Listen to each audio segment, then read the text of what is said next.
We are still making sure safety is number one. Winnipeg Pride is taking a safe and sustainable approach to celebrations in 2022 as the event marks 35 years.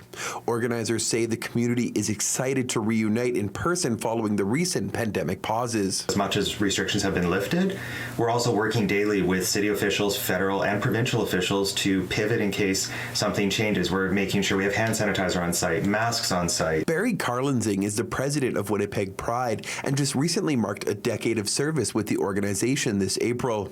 He says while COVID-19 restrictions have been lifted in the province, they've made some adjustments to the event to ensure it can go ahead while still protecting its patrons. The event now spread across several sites. By also expanding our footprint so that not everybody's crowded into one spot, so that everyone feels safe, because safety obviously is number one priority. He says the event is one of the largest in Canada, and each year it involves thousands of volunteer hours to put on.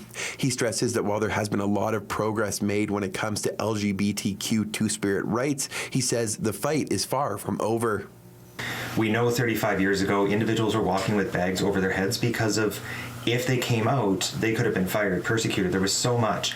35 years later, there's a lot that has changed, but there's still a lot more to do. The L and the G have better rights than most of the rest of the acronym. Now it's up to all of us who identify as the L and the G to take our privilege and our power that we have and bring up the rest of the acronym so that eventually one day everyone has equal rights.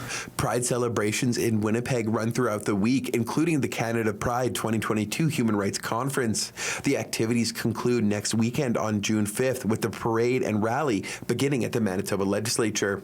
In Winnipeg, Modjeski, City News.